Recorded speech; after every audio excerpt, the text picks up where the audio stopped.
மங்களாப்பூர் என்கிற ஒரு சின்ன ஊர் இருந்தது. அந்த ஊர்ல ஒரு பயங்கரமான பேய் கொஞ்ச நாளா சுத்திக்கிட்டு இருந்தது. ஆனா அது ரொம்ப சாதாரணமான பேய் கிடையாது. அது கையில ரொம்ப ஷார்ப்பான பிளேட் ஒன்னு வச்சிட்டு இருக்கோம். அதனால ராத்திரி 12 மணிக்கு அப்புறம் ஊர்க்காரங்க யாருமே அவங்களோட வீட்டை விட்டு வெளியே வர மாட்டாங்க. யாராவது ஊர்க்காரங்க நடு ராத்திரியில தெரியாம கூட வெளியே வந்துட்டா அதுக்கப்புறம் அந்த பேய் அவங்கள விடாது. துண்டு துண்டா அவங்கள வெட்டி போட்டுடும். அந்த ஒரு ஆரி பிளேட் பேய பார்த்தாலே ஜனங்க எல்லாரும் பயந்து போவாங்க. ராத்திரி 12 மணி ஆனதும் ஊரு ஜனங்க எல்லாருமே அவங்க வீட்டுக்குள்ள போயிடுவாங்க. எல்லா ஜன்னலும் கதவும் சாத்திடுவாங்க. ஒரு நாள் ராத்திரி அந்த பேய் கையில பிளேட வச்சுக்கிட்டு ஊருக்குள்ள சுத்திக்கிட்டு இருக்கும். இந்த கிராமத்து ஆட்கள் எல்லாம் என்ன நினைச்சுக்கிட்டு இருக்காங்க? இவங்க எல்லாரும் அவங்க வீட்டுக்குள்ள அப்படியே ஒளிஞ்சுக்கிட்டு இருந்தா அப்புறம் என்னால எதுவும் பண்ண முடியாதுன்னு நினைக்கிறாங்களா? அந்த ஊர்ல வாழ்ந்துட்டு இருந்த மனிஷ் அவரோட காய் வண்டிய தள்ளிக்கிட்டு வீட்டு பக்கமா ரொம்ப வேகமா நடந்து போய்கிட்டு இருப்பாரு. இன்னைக்கு மார்க்கெட்ல என்னோட எல்லா காய்கறியும் வித்து போச்சு. ஆனா நான் வீட்டுக்கு போறதுக்கு பாதி ராத்திரி ஆயிடுமே. கடவுளே, நீங்க தான் என்னை எப்படியாவது காப்பாத்தணும். நான் எப்படியாவது பாதுகாப்பா வீட்டுக்கு போய் சேர்ந்துடணும். வழியில் அந்த பைத்தியக்கார பேய் மட்டும் வந்துடக்கூடாது. பேய் ஜோரா சிரிக்குது. ரொம்ப நாளா எனக்கு ரத்தம் குடிக்கணும்னு ரொம்ப தாகமா இருந்தது. இந்த ஆக்ஷா பிளேட வச்சு உன்னை துண்டு துண்டா வெட்டுறதுல எனக்கு ரொம்ப சந்தோஷம். அப்படின்னு சொல்லி அவனை அதோட பிளேட எடுத்துக்கிட்டு துண்டு துண்டா வெட்டி போட்டுடுது. அதுக்கப்புறம் அங்கேயே விசிறடிச்சு போகுது. மறுநாள் ராத்திரி 1 மணிக்கு ஒரு குடிகாரன் அந்த பக்கமா நடந்து வர்றத அந்த பேய் பாக்குது. பார்த்த உடனே அது மனசுக்குள்ள இப்படின்னு சொல்லுது. குடிக்கிறது மனுஷங்களோட உடம்புக்கு ரொம்ப கெடுதலாச்சே. இன்னைக்கு இந்த குடிகாரனுக்கு ஒரு பாடம் புகட்டியே ஆகணும். இன்னைக்கு இந்த குடிகாரனை என் ஆக்ஸா பிளேட வச்சு ஒரு துண்டா மட்டும் இல்ல 16 துண்டுகளா இவனை வெட்ட போறேன். 16 தடவை. ஐயோ ஐயோ கடவுளே, இந்த பேயி அது எங்கிருந்து வந்தது? அட, இந்த பேய பார்த்த உடனே ஏர்னு எல்லா போதையும் அப்படியே இறங்கி போச்சே. அட, அவ்வளோ சீக்கிரம் எப்படி உன்னோட போதையெல்லாம் இறங்கும்? இனிமேதான் உன்னோட முழு போதையும் இறங்க போகுது. அதுக்கப்புறம் அந்த பேய் அதோட பிளேட்ல அவனை கூட கட் பண்ணி போட்டுடும். அதுக்கப்புறம் அந்த முக்கியாஜியோட வீட்டு முன்னாடி நின்னு ஜோரா கத்திக்கிட்டு இருக்கும். இதை அவரு பாத்துக்கிட்டு இருப்பாரு. அவரு ரொம்பவே பயந்து போயிருப்பாரு. கொஞ்ச நேரத்துல பேய் அங்கிருந்து மாயமாயிடுது. அதுக்கப்புறம் மறுநாள் ஜனங்க எல்லாருமே இத பத்தி பேச ஆரம்பிக்கிறாங்க. அட, இந்த ஆக்ஸா பிளேடு வச்சிருக்கிற பேயி எப்படி நம்மளோட கிராமத்துக்கு வந்ததோ தெரியல.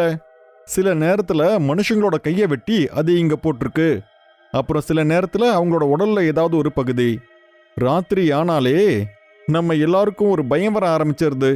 எங்க அடுத்து நாம இப்படி ஆயிடுவோமோன்னு. அட, என்ன பேசிட்டு இருக்கீங்க கமலேஷ் அண்ணா? இந்த மாதிரிலாம் பேசுறதால ஒன்னும் ஆக போறதில்ல. நாம கிராமத்தாட்கள் கிட்ட இத பத்தி பேசியே ஆகணும். நாம எல்லாரும் சேர்ந்து நம்ம கிராமத்துல ஒரு பூஜையை பண்ணணும். அப்போதான் அந்த பேய் நம்ம கிராமத்தை விட்டு நிரந்தரமா அழிஞ்சு போயிடும். இல்ல அது எங்க இருந்து வந்ததோ அந்த இடத்துக்கே திரும்ப போயிடும். ஊரு ஜனங்க எல்லாமே போலு சொன்னதை கேட்டு ஊருக்கு நடுவுல ஒரு யாகம் பண்றாங்க. அது பண்ண பிறகு அந்த ஊருக்குள்ள அந்த பேய் வர்றதே இல்ல. அதுக்கப்புறம் ஜனங்க எல்லாருமே அன்னிலிருந்து அந்த பேய் பயம் இல்லாம ஊருக்குள்ள நடமாடுறாங்க. அதுக்குள்ள ஜனங்க எல்லாருமே அவங்க தோட்டத்து வேலைய செய்ய ஆரம்பிக்கிறாங்க. இதே மாதிரி வேலை செஞ்சுட்டு இருக்கும் போது கமலேஷோட மனைவி அவங்களுக்கு சாப்பாடு கொண்டு போயிட்டு இருக்க நேரத்துல பேய் பகல்லையே அவங்க முன்னாடி வந்து நிக்குது. அட, செத்தண்டா சாமி, என்னதா இது? ராத்திரியில வந்துட்டு இருந்த பேய் இப்ப பகல்ல வந்துடுச்சா? ஐயோ, நான் இப்ப என் கணவருக்காக சாப்பாடு கொண்டு போய்கிட்டு இருந்தேனே, இப்ப இந்த பேய்க்கு நான் இப்ப கனவா மாறிட்டேனே. ஐயோ, நான் இங்க இருந்து ஓடணும், ஆனா காப்பாத்துங்க அப்படின்னு சொல்லி அவங்க பயந்துட்டு அங்கிருந்து ஓடி போயிடுறாங்க. அதுக்கப்புறம் ஜோரா பேய் பேய் அப்படின்னு கத்த ஆரம்பிக்கிறாங்க. அதுக்கப்புறம் அங்க இருந்த ஜனங்க எல்லாம் ஓடுறாங்க. அந்த பேய் கூட அவங்கள பின்தொடர ஆரம்பிக்குது. இப்படி அவங்க ஓடிட்டு இருந்த நேரத்துல அவங்க எதிரில அந்த ஊர் சர்பஞ்ச் வராரு. அங்க நின்னு ஜனங்க எல்லாருமே அவங்க பார்த்தது எல்லாமே அவர்கிட்ட சொல்றாங்க. இங்க பாருங்க தலைவரே, அந்த ஆக்ஸா பிளேடு பேயி நம்ம கிராமத்தாட்களை பின்தொடர்ந்து வந்துகிட்டே இருக்கு. அட, அந்த பேயி ஏற்கனவே கமலேஷ் அண்ணாவை அதோட பிளேடால வெட்டி அதை அப்படியே சாப்பிட்டுருச்சு. அந்த நேரத்துல சரியா ஒரு மகான் அந்த ஊருக்குள்ள வராரு. முக்கியா மகான் கிட்ட சொல்றாரு, குருஜி, எங்களுக்கு உதவி பண்ணுங்க. இல்லனா அந்த பேய் இந்த கிராமத்தாட்கள் எல்லாரையும் அதோட ஆக்ஸா பிளேடை வச்சு அறுத்து அதை அப்படியே கொன்னு சாப்பிட்ரும். இந்த கிராமத்துல நாங்க பூஜையெல்லாம் பண்ணதுக்கு அப்புறமா கூட அந்த பேய் ஒவ்வொருத்தரா கிராமத்துல இருக்கிற எல்லாரையுமே கொன்னுகிட்டு இருக்கு. அந்த பேய் ரொம்பவே சக்தி வாய்ந்த ஒண்ணு. அது மட்டும் இல்லாம அதுகிட்ட ரொம்ப பயங்கரமான வெப்பன்ஸ்லாம் இருக்கு. அந்த பேய் ஏன் இப்படியெல்லாம் ஆச்சுன்னு நமக்கு தெரிய வந்தா அதுக்கப்புறம் அதோட கதையை முடிக்கிறது ரொம்பவே சுலபமான ஒரு விஷயம். அது பேயா மாறினத்துக்கு பின்னாடி அப்புறம் இந்த கிராமத்தாட்களை எல்லாம் இந்த மாதிரி மனசாட்சியே இல்லாம கொன்னுகிட்டு இருக்குன்னா கண்டிப்பா ஏதோ ஒரு காரணம் இருக்குன்னு தோணுது. அது என்னன்னு நீங்க பாருங்க. குருஜி, நீங்க சொல்றது சரிதான். ஏன்னா நிறைய தடவை என் வீட்டுக்கு எதிரில் அந்த பேய் கத்துறத நானே கேட்டிருக்கேன். அந்த பேய் ஏதோ என்கிட்ட சொல்ல வர மாதிரி எனக்கு தோணுது. அட இங்க பாருப்பா, உனக்கு எதுக்கு இவ்வளோ அதிகமா வேர்த்து கொட்டிக்கிட்டு இருக்கு? ஒருவேளை உனக்கு அந்த பேயை பத்தி ஏதாவது... இல்ல, எனக்கு கஜோ யாருன்னு தெரியாது. சத்தியமா அந்த பேயை பத்தி எனக்கு எதுவுமே தெரியாது. இங்க பாருப்பா, உனக்கு ஏதாவது விஷயம் தெரிஞ்சிருந்தா நீ அதை கண்டிப்பா சொல்லு. இல்லனா அந்த பேய் நம்ம கிராமத்தாட்கள் எல்லாரையுமே கொன்னுடும். போலு வாய் திறந்து பேசுறதுக்குள்ளவே பேய் அங்க வருது. அதுக்கப்புறம் அவனோட கழுத்தை பிடிச்சு தூக்கி அதுக்கப்புறம் ஜோரா சொல்லுது, இந்த கிராமத்தாட்களுக்கு நீ இப்ப உண்மைய சொல்ல போறியா? நீதான் இதுக்கு காரணம். நீதான் இந்த கொலைக்கு காரணம். அதனால இவன் என்ன உண்மைய சொல்ல போறான்? எப்படியோ இவன் என் கையில இப்ப கிடைச்சிட்டான். இவன் எப்படி ஆக்ஸா பிளேட வச்சு என்ன கொன்னானோ அதே மாதிரி நான் இன்னைக்கு இவனை கொல்ல போறேன். அது மட்டும் இல்லாம என் உடம்போட ஒவ்வொரு பார்ட்டையும் இவன் அப்படியே சாப்பிட்டுட்டான். அட அட, பேய் என்ன கொல்ல போகுது.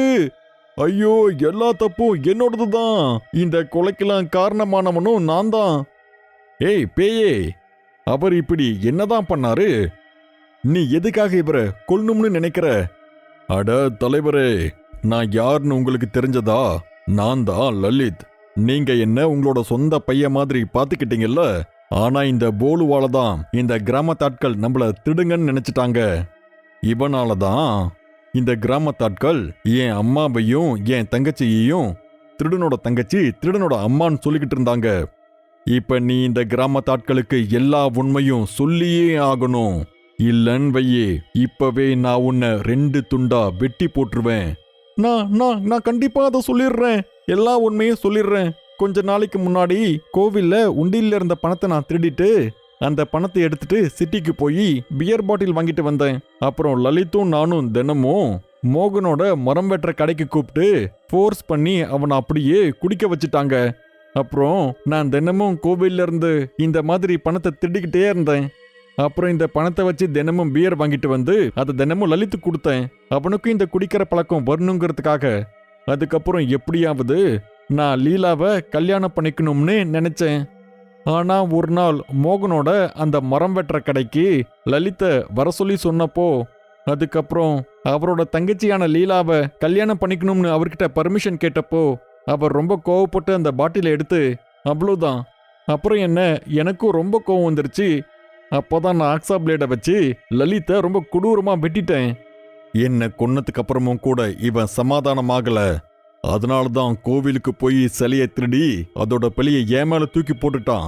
அதுக்கப்புறம் கிராமத்தாட்கள் கிட்ட நான் தான் சிலையை திருடிட்டு சிட்டிக்கு போயிட்டேன்னு இவன் சொல்லிட்டான். பேய் அதோட ஆரி கத்திய கையில வச்சுக்கிட்டு சொல்லுது,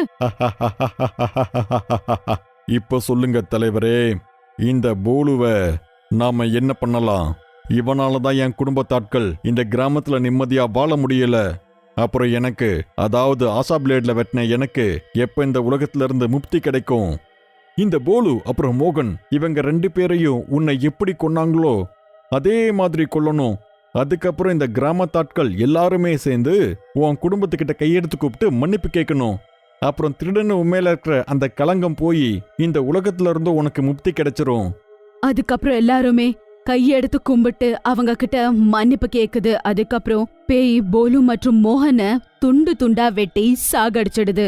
அவங்க 2 பேரும் செத்து போனதும் அதோட ஆன்மாக்கு சாந்தி கிடைக்குது. அது அங்கிருந்து மாயமாயிடுது. பேய் அங்கிருந்து மாயமானதும் ஜனங்க எல்லாருமே ரொம்ப சந்தோஷமா இருக்காங்க.